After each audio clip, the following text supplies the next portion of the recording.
telah meninggal salah satu pendeta yang saya kagumi, yaitu Yusuf Roni. Dia adalah seorang murtadin. Ketika dia memilih ikut Yesus masuk Kristen, 6 tahun dia harus dipenjara karena imannya mengikut Yesus. Saya di penjara itu banyak pindahnya. Karena diperiksa Teperda, Teperpu, Laksusda, Laksuspus. Judulnya hanya satu. Apa sebab menjadi Kristen?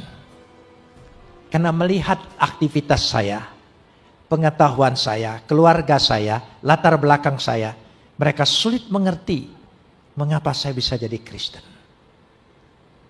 Saya bilang karena baca Alkitab.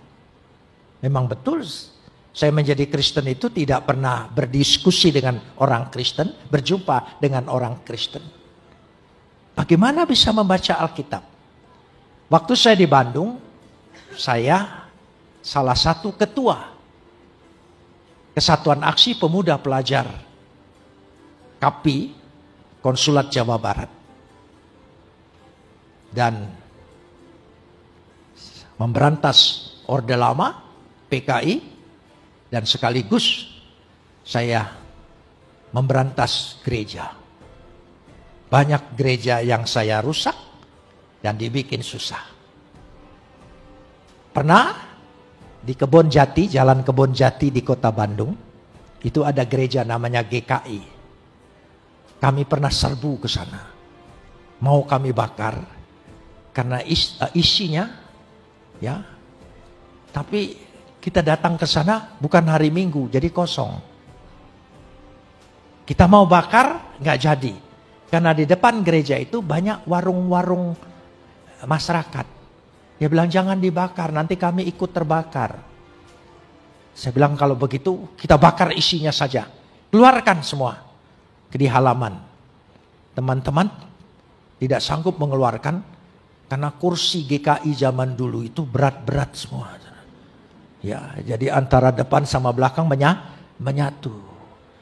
Saking jengkelnya saya, sudah buku-bukunya saja. Ya, sebab di gereja GKI itu buku dan buku nyanyiannya, Alkitabnya ada di depan semua kan, ditaruh. Karena jemaat datang tidak perlu bawa Alkitab dan buku nyanyian. Jadi itulah yang kami kumpulkan. Dan sebelum dibakar sudah kasih minyak tanah. Saya bilang tolong ambil satu kitabnya. Buat kenang-kenangan bahwa kita sudah menaklukkan daerah ini. Dari Alkitab itulah saya baca. Ya, saya baca. Jadi ada proses. Meskipun panjang, tapi proses itu. Dari Alkitab itu. Ketika saya ditunjuk sebagai ketua lembaga perbandingan agama untuk mempelajari agama Kristen, mencari kelemahannya. Jadi pertama baca Alkitab itu bukan ingin percaya, mencari kelemahannya. Saya pelajari, teliti. Begitu ketemu kelemahannya dan sebagainya, ya saya senang dapat bahan. Tapi ketika saya membaca sampai pada Injil Yohanes, Yohanes 1 ayat 1. Pada mulanya adalah firman, firman itu bersama-sama dengan Tuhan. Firman itu adalah Tuhan. Baru saya ngerti. Dulu saya mengerti. Isa itu adalah kalam Tuhan.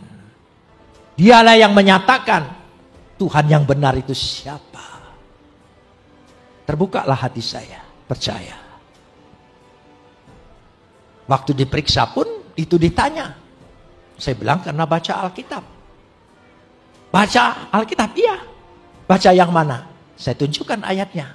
Yohanes 1 ayat 1, Yohanes 1 ayat 14, Yohanes 1 ayat 18. Lalu salah satu pemeriksa, mana? Dia ambil Alkitab saya, dia tanya, mana ayatnya? Ini. Setelah dia baca, dia ngomong begini, saya nggak jadi Kristen. Saya baca yang kamu baca, saya tidak jadi Kristen. Kamu bilang karena baca ini, ngomong yang benar katanya, yang masuk akal. Iya, saya bilang, saya baca ayat itu saya menjadi Kristen. Lalu dia marah, saya baca juga. Kenapa saya tidak jadi Kristen? Oh beda Pak, saya dipilih, Bapak tidak. Oh iya. Amin. Kalau kita percaya, itu bukan hebatnya kita. Karena Tuhan sudah memilih kita. Bersyukurlah.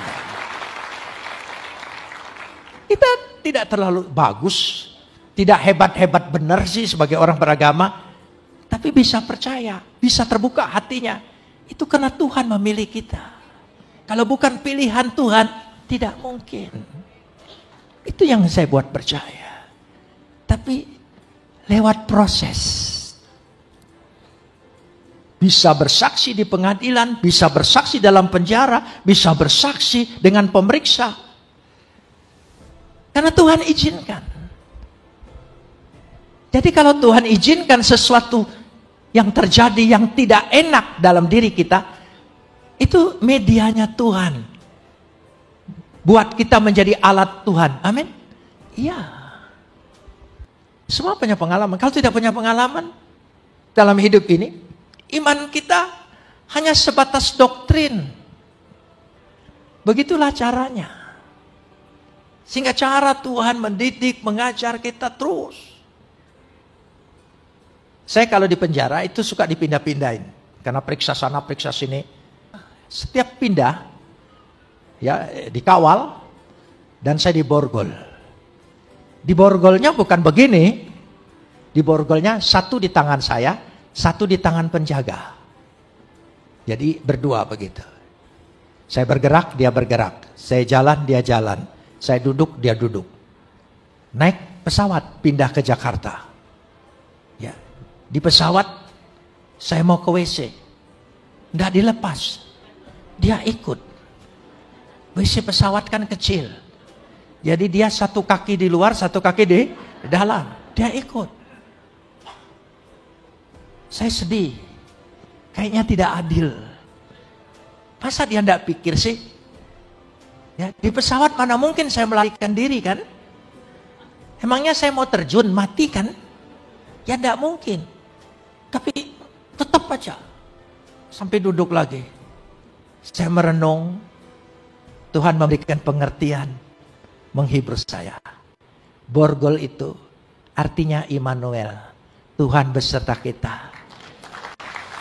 Kemanapun engkau pergi, aku tidak pernah lepaskan. Aku selalu ada bersama engkau. Terhibur saya, senyum saya. Penjaganya tanya, kenapa senyum-senyum? Ini arti Immanuel, Pak. Jadi saya mulai injilin dia. Dia kan tidak bisa lari. Dia harus dengar. Ya, 6 tahun dalam penjara. Ya, jangan lihat kesimpulannya. Ya, lihat harga yang sudah harus dibayar. Jangan lihat suksesnya Yusuf, tapi lihat proses Yusuf. Ya, dibuang ke sumur, masuk penjara, baru jadi perdana menteri. Lihat prosesnya. Saudara sedang diproses oleh Tuhan lewat kesusahanmu. Percayalah, tidak ada rencana Tuhan yang gagal. Katakan amin. Ya, sekali lagi, tidak ada rencana Tuhan buat saya yang gagal. Saya pasti menikmati apa yang Tuhan rencanakan. Wow, kesaksian yang luar biasa. Saya mengagumi ketaatannya dan kesetiaannya dalam mengikut Yesus. Tuhan Yesus pasti memberi tempat terbaik di sisinya kepada pendeta Yusuf Roni ini. Amin.